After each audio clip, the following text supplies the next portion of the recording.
Yo les gars, dans cette vidéo j'ai reçu un élève, il a pour objectif de progresser et gagner plus d'argent au poker et il a fait appel à moi. Je lui ai proposé de me rejoindre à Budapest pour du coaching en direct. On va voir ensemble comment je l'accompagne sur ces 2 semaines, ses erreurs, ses mauvaises tendances et ses auto-analyses. De mon côté, je vais le guider étape par étape pour qu'il puisse atteindre ses objectifs. On fera un bilan ensemble sur les résultats à la fin de ce coaching. J'en profiterai pour te donner des astuces et des conseils pour t'aider toi aussi à progresser. Et on verra également des mains que j'ai jouées avec lui aux tables et les stratégies que je mets en place. C'est parti, j'espère que t'es prêt. Yo les gars, je suis avec Abdel, il vient d'arriver à Budapest. Yo les gars. On va manger un petit burger et puis ensuite on va partir en session. On va faire un petit plan d'action et tout. Et puis écoute, on va voir ce que ça donne, je vous tiens au courant. Un petit peu selon toi les erreurs que tu fais en ce moment, que tu aimerais corriger. Est-ce qu'on a un peu les axes de travail que tu aimerais bosser? Comme on en avait déjà parlé, je pense que je ne travaille pas déjà. Je ne travaille pas assez, j'ai un manque d'agressivité pré-flop, Ok. même post-flop. Et j'ai encore un leak où, vu que j'ai ce manque d'agressivité là, je colle beaucoup trop. Tu pousses en call quand 3 Ouais, bêtes et je joue un peu plus de manière passive. Et en vrai, ça va être surtout post-flop. Donc tu dirais que c'est un manque d'adaptation par rapport au C'est profil. le profil que j'aurai en face. Ouais, donc du coup ça inclut meilleure analyse du profil et du coup meilleure exploitation par rapport aux tendances que tu as. Ce qui est sûr c'est que ça va aller très vite en fait, selon moi, de corriger des grosses erreurs, parce que pour moi le win rate il dépend surtout des grosses erreurs. Du coup plan d'action pour la session, dans l'idée ce qu'on va faire c'est qu'on va faire une première heure où on va jouer, tu vas faire ta prise de notes sur les profils et tout.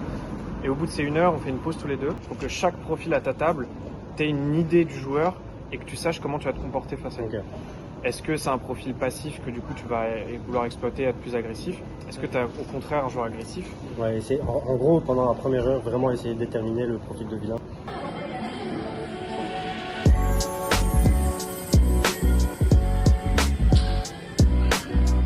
Bon du coup les gars, petit bilan de session avec Abdel, ça fait 1 heure qu'on joue. C'est quoi un petit peu ton retour d'expérience là, sur cette petite heure? Des plays bizarres. Ils sont plutôt passifs, ils sont face-up. Du coup, c'est quoi un petit peu toi les axes d'amélioration déjà que tu verrais ou les erreurs que tu penses avoir fait là depuis la session? Je lim call au lieu de relancer et mettre de la pression tout de suite.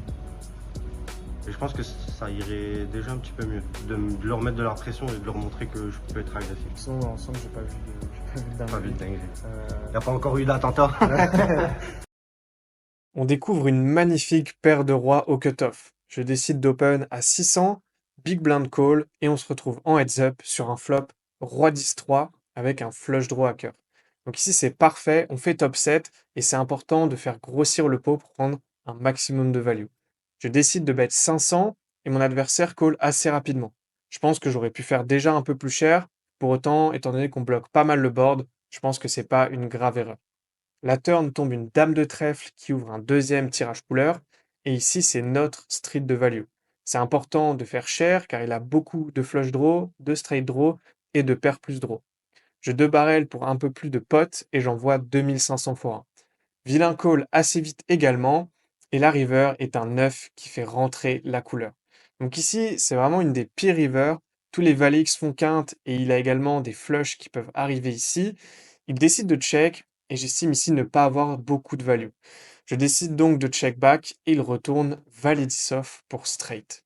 Donc je pense qu'on aurait pu éventuellement bet small à la river pour value les 2 paires ou les paires comme des rois X ou des valets X. Pour autant, j'estimais qu'il n'allait pas assez les calls souvent et du coup j'ai décidé de checker.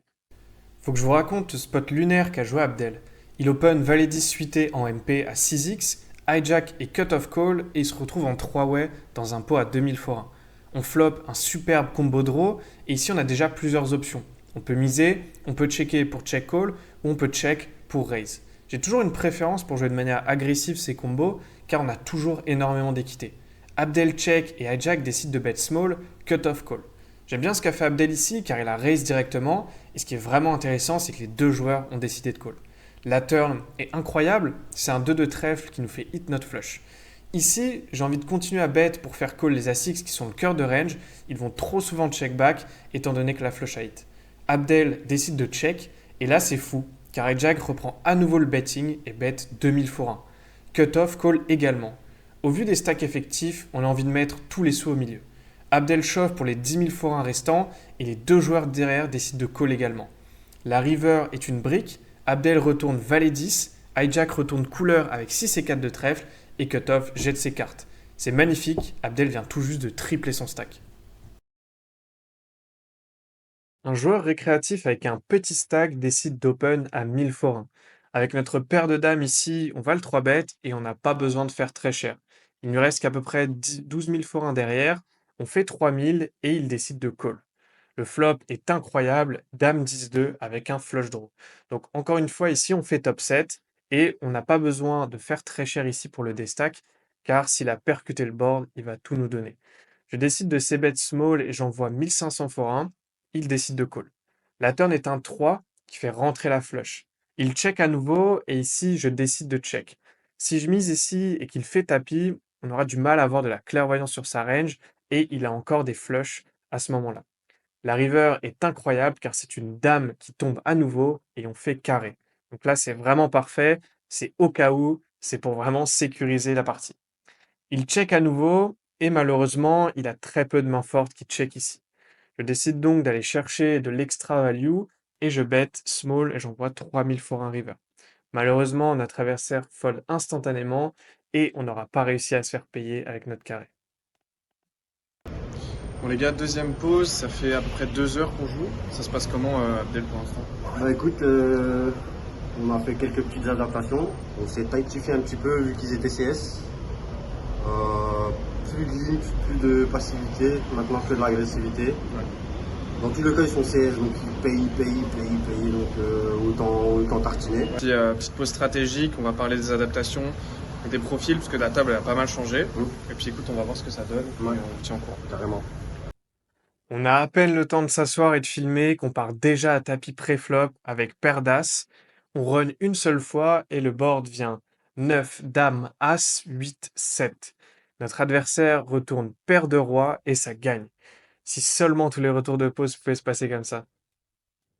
Dans le spot suivant, on décide d'open valet 10 off au cutoff et notre adversaire en small blind décide de call. Le flop tombe roi 8-3 avec un tirage couleur et ici il décide de check. Nous on n'a pas vraiment d'intérêt à miser pour le moment. Si à la turn notre adversaire décide de checker, on pourra déjà commencer à prendre le spot en bluff. La turn est un 5 qui ne change pas grand chose. Il check à nouveau et ici on a plusieurs options. La première serait de bet cher directement pour faire tout fold dans une street ou alors bet small pour value une range qu'on va faire fold à la river. Ici, je pense qu'on génère plus d'argent à bet small pour lui faire call tous ses flush draws et ses paires pour bluffer à la river. Je décide donc de bet 1K et il décide de call. La river est un 10 et il check à nouveau. Ici, c'est super intéressant car désormais on a une paire qui domine quasiment toutes les mains de vilain. On n'a plus besoin de bluffer ici car désormais on a ce qu'on appelle de la showdown value. Pour autant, ça paraît assez difficile de continuer à miser pour se faire payer par moins bien, et pour ces raisons-là, je décide donc de check back. Notre adversaire nous retourne paire de 4 et on gagne ce petit pot. La table commence à bien se chauffer et on a un joueur super actif qui met une option à 500 forains. On découvre une paire de rois et ici, je décide d'envoyer directement un bon sizing et j'open à 3000 forains.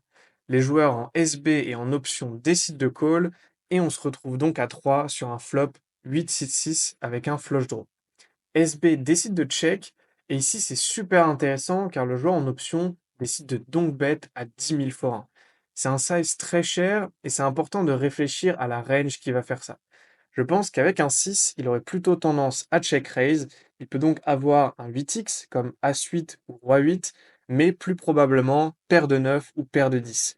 J'ai du mal à imaginer des flush draws qui jouent comme ça. Et pour ces raisons, je pense qu'on peut déjà faire tapis directement, car pas mal de turns vont tuer l'action. Et je doute que ce joueur soit capable de fold. Pour autant, in-game, je voulais laisser Vilain continuer à miser de lui-même. On n'est pas à l'abri d'une main complètement random au vu du profil. Je décide de call, SB fold et on est maintenant en heads up sur la turn qui est un valet. Malheureusement, Vilain décide de check et ici on a envie de continuer à value la partie de range qu'on a citée. Je décide donc de bet small, j'envoie 10 000 forains pour target les 8x et les PP. Il tank pendant quelques temps et il finit malheureusement par fold.